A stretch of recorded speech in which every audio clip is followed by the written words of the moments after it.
السلام علیکم، welcome to debate. میں ہوں عیسیٰ نقوی۔ ایک موقع جو ضائع ہو گیا، موقع یہ تھا کہ پاکستان میں سیاسی استحکام لایا جائے۔ اب باہر جائیں، کسی سے پوچھیں پاکستان کا سب سے بڑا مسئلہ کیا ہے، معیشت کیوں پروان نہیں چڑھ رہی، مہنگائی کا طوفان کیوں ہے، جواب ملے گا آپ کو کہ اس کی وجہ ہے سیاسی عدم استحکام، ایک سیاسی لڑائی جو تھمنے کا نام نہیں لے رہی۔ گزشتہ 7 سال میں کتنے وزرائے اعظم لائے گئے، کون کون سے تجربات کیے گئے، اور اب ایک راستہ نکلا تھا۔ پاکستان تحریک انصاف اور حکومتی جماعتوں کے درمیان مذاکرات کا سلسلہ ہوا، 3 ادوار ہو چکے تھے اور یہ امید تھی کہ شاید حکومت وقت اور پاکستان تحریک انصاف مل کر کوئی راستہ نکال لیں، لیکن آج ایک بری خبر یہ ہے کہ یہ مذاکرات اب تقریباً آپ یہ کہہ سکیں کہ عملی طور پر ختم ہو چکے ہیں، اور اس کی وجہ جو ہے ایک کنفیوژن قرار دی جا رہی ہے کہ پاکستان تحریک انصاف کو یہ لگتا تھا کہ 16 تاریخ کو جو مطالبات جوڈیشل کمیشن بنانے کے حوالے سے حکومت کے سامنے رکھے گئے تھے ان کا جواب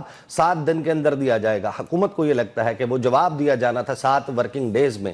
یہ کنفیوژن ہے جس کے بعد پاکستان تحریک انصاف نے مطالبات منظور 7 دن کے اندر اندر نہ ہونے کی صورت میں مذاکرات میں نہ بیٹھنے کا اعلان کیا۔ اس تمام معاملے پر اسپیکر قومی اسمبلی ایاز صادق صاحب نے لب کشائی کی۔ انہوں نے آج مذاکرات کی میز جب سجائی، وہاں بیٹھ کر جو گفتگو کی سنیے۔ دوسری طرف اس تمام معاملے پر چیئرمین پاکستان تحریک انصاف بیرسٹر گوہر نے گفتگو کی اور وجوہات بتائیں کہ وہ اس کمیٹی کے اجلاس میں شرکت کے لیے کیوں نہیں گئے۔ بیرسٹر گوہر نے کیا کہا، سنیے۔ اب اس تمام معاملے کے اوپر ہم نے دیکھا کہ عمران خان صاحب نے 4 دن پہلے جب یہ اعلان کیا اڈیالہ جیل سے کہ مذاکرات جو ہے اس میں نہیں بیٹھے گی پاکستان تحریک انصاف کی کمیٹی، اس وقت یہ بنیاد اور وجہ بھی بتائی گئی کہ کمیٹی کے ترجمان اور اہم حصہ جناب صاحبزادہ حامد رضا، ان کے مدرسے پر، ان کے گھر پر چھاپا مارا گیا ہے، جس کی فوٹیجز بھی سامنے آئی، لیکن گزشتہ روز حیران کن دعویٰ کیا کمیٹی کے حکومتی رکن رانا ثناء اللہ نے۔ انہوں نے کہا کہ سرے سے ایسا کوئی واقعہ ہوا ہی نہیں۔ سنیے رانا ثناء اللہ صاحب نے کیا کہا۔ اور آج رانا ثناء اللہ صاحب نے کمیٹی کے اجلاس میں گفتگو کرتے ہوئے یہ بھی کہا کہ انہوں نے پنجاب حکومت سے اس حوالے سے رابطہ کیا تھا اور ان کے علم میں ایسی کوئی بات نہیں آئی کہ پنجاب میں فیصل آباد میں ایسا کوئی بھی واقعہ جو ہے وہ ہوا ہے۔ اب مذاکرات کا معاملہ تو تعطل کا یا عملی طور پر ختم ہو گیا۔ پاکستان تحریک انصاف کیا کرنے جا رہی ہے؟ شنید یہ ہے کہ اڈیالہ جیل میں عمران خان صاحب نے یہ فیصلہ کیا جو 7 رکنی کمیٹی حکومت کے ساتھ مذاکرات کے لیے بنائی گئی تھی، اب اس کو اپوزیشن کا ایک الائنس بنانے کے لیے اپوزیشن کی جماعتوں اور رہنماؤں کے ساتھ ملاقاتوں کا ٹاسک دے دیا گیا ہے۔ گفتگو کریں گے، ہمارے ساتھ موجود ہے پاکستان تحریک انصاف کے سینئر رہنما جناب رؤوف حسن صاحب۔ رؤوف حسن صاحب، thank you so much for joining me. جب بھی مذاکرات کی بات ہوئی، آپ اس تمام معاملے میں ایک تو مذاکرات کے بڑے حامی رہے، آپ نے کہا مذاکرات سے راستے نکلیں گے، موجودہ مذاکرات سے بھی امید کا اظہار کیا تھا، ساتھ میں سائیڈ بائی سائیڈ 2 مذاکرات کی بات ہو رہی تھی کہ مذاکرات حکومت سے بھی چل رہے ہیں اور پھر وہ جو میٹر کرتے ہیں ان کے ساتھ بھی چل رہے ہیں۔ مذاکرات کا عملی سٹیٹس آپ کے مطابق آج کیا ہے؟ تھینک یو عیسیٰ صاحب، بہت مہربانی آپ کی۔ دیکھیے، آپ نے وجوہات جو بتائی ہیں جس سے کہ یہ سٹیل میٹ آیا ہے اور آپ کے کہنے کے مطابق مذاکرات جو ہیں وہ ختم ہو گئے ہیں، وہ 3 سے 4 وجوہات تھیں۔ سب سے امپورٹنٹ وجہ جو تھی کہ انہوں نے جو حکومتی مذاکراتی ٹیم ہے انہوں نے وعدہ کیا تھا کہ خان صاحب کے ساتھ وہ ملاقات کرائیں گے، پی ٹی آئی کی مذاکراتی ٹیم کی، اور اس میٹنگ میں کسی قسم کی کوئی جو سیکیورٹی انکمپلنسز ہے وہ نہیں ہوں گی، کوئی کیمرہ نہیں لگے ہوں گے، بلکہ ایک ایسی جگہ کے اوپر کرائے گی جہاں کے وہ کانفیڈنس میں آپس میں جو اسٹریٹجائز کرنا ہے وہ کر سکیں۔ 7 دن تک انہوں نے انتظار کروایا، ہر دن کہتے تھے کل کروا دیں گے، کل کروا دیں گے، اور ملاقات نہیں کروا پائی۔ ایک تو ملاقات نہیں ہوئی، وعدہ خلافی ہوئی، دوسرا ان کی جو حیثیت ہے وہ کھل کے سامنے آ گئی۔ دوسری وجہ جو تھی وہ تھی کہ پہلی میٹنگ میں ہم لوگوں نے ڈیسائیڈ کیا تھا دونوں سائڈز نے کہ ایک دوسرے کے خلاف کوئی بدزبانی بدکلامی نہیں کی جائے گی اور جو مذاکراتی ماحول ہے اس کو بہتر سے بہتر رکھا جائے گا۔ لیکن دوسری میٹنگ کے بعد آپ کو یاد ہوگا کہ انہوں نے ایک پریس کانفرنس کی ان کی مذاکراتی ٹیم کے ممبران نے، اور اس میں انہوں نے خاصے سخت الفاظ پی ٹی آئی اور پی ٹی آئی کی مذاکراتی ٹیم اور ہماری لیڈرشپ کے بارے میں استعمال کیے۔ جو کہ ایک اور وعدہ خلافی تھی. اور تیسری بات جس کا ذکر آپ نے کیا ہے کہ صاحبزادہ حامد رضا صاحب کے وہ پریس کانفرنس کر رہے تھے اپنے مدرسے کے سامنے, اور وہاں پولیس وغیرہ اور بہت سی سیکیورٹی ایجنسیز نے آ کے اس کو ڈسرپٹ کیا, اور پھر اس کے بعد حامد صاحب کو اریسٹ کرنے کی بھی کوشش کی. یہ آلریڈی اس کی فوٹیجز جیسا کہ آپ نے خود بھی کنسیڈ کیا اپنے ابتدائیہ میں موجود ہیں, اور اس کو رانا ثنا صاحب کی جو اسٹیٹمنٹ ہے اس کے کانٹیکس میں دیکھیں گے تو یہ فوٹیجز جو ہیں یہ اپنا بیان خود بیان کر رہی ہیں, اور رانا صاحب کی اسٹیٹمنٹ شاید ان کو پتہ ہی نہیں, ان کو بتایا ہی نہیں گیا کیا ہے, تو اس سے بھی ان کی وہ پولیس اہلکار جو ہیں, وہ جو پولیس اہلکار ہیں انہوں نے کیونکہ وہاں کھڑے ہو کر یہ اعلان نہیں کیا تھا کہ ہم گرفتار کرنے آئے, ہو سکتا ہے وہ وہاں پر چائے پینے آئے.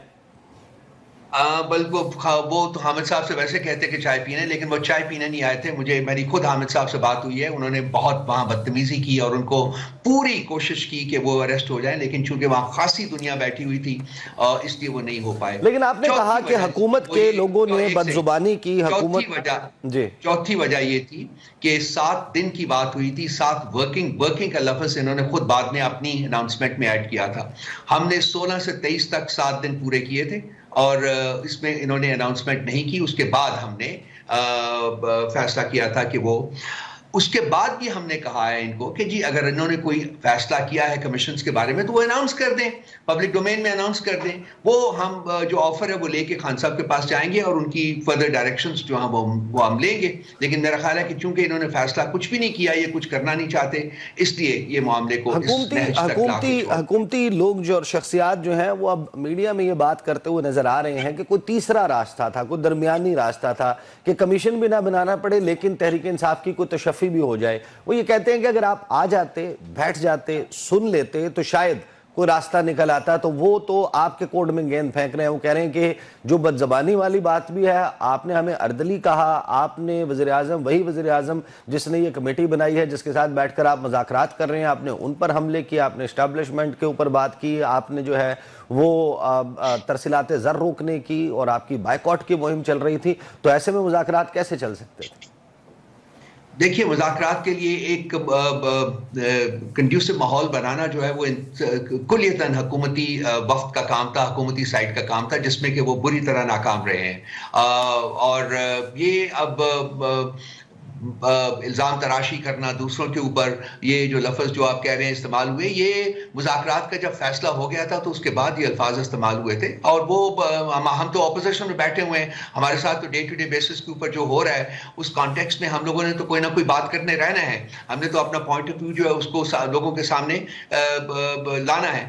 اب بھی اگر انہوں نے جو اب درمیانی راستہ کی بات کر رہے ہیں عیسیٰ صاحب, تو ان کو کیا چیز مانے ہے کہ یہ اس کا اعلان نہیں کرتے تھے جی کہ ہم یہ آفر کر رہے ہیں. آفر کر دیجئے, جیسا کہ میں نے پہلے عرض کیا ہے, جو بھی آفر ہے ان کے پاس, جو بھی انہوں نے راستہ نکالا ہے اس کو ہمارے تک پہنچا دیں. ہم اس کے ساتھ خان صاحب کے پاس جا کے ان کی فردر ڈائریکشنز لیں گے.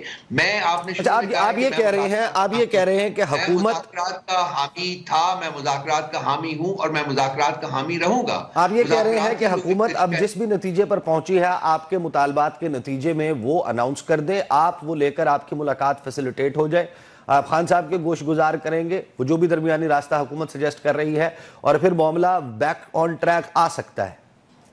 جی, میں یہ ہمارے چیئرمین صاحب بھی کہہ چکے ہیں, گور صاحب بھی کہہ چکے ہیں, اور بھی ایک دو لیڈران نے یہی کہا ہے. تو ان کو کوئی چیز مانے نہیں ہونی چاہیے. یہ جو درمیانی راستہ ہے اگر وہ کریڈیبل سمجھتے ہیں اس کو, تو وہ اس کو اناؤنس کر دیں یا کسی اور طریقے سے بھجوا دیں, تو ہم اس کے ساتھ خان صاحب کی فردر ڈائریکشنز جو ہیں ہماری لیڈرشپ جا کے ان کی میٹنگ فیسیلیٹیٹ کر دیں. کچھ تو آپ تک اڑتا پہنچا ہوگا, یہ کون سا درمیانی راستہ تھا, یہ کون سا تیسرا آپشن تھا؟ کوئی حکومت کی طرف سے ظاہر ہے کہ آفیشلی ایک چیز کی اناؤنسمنٹ سے پہلے اس کے اوپر ذرا ٹمپریچر چیک کرنے کے لیے شیئر کر دی جاتی ہے.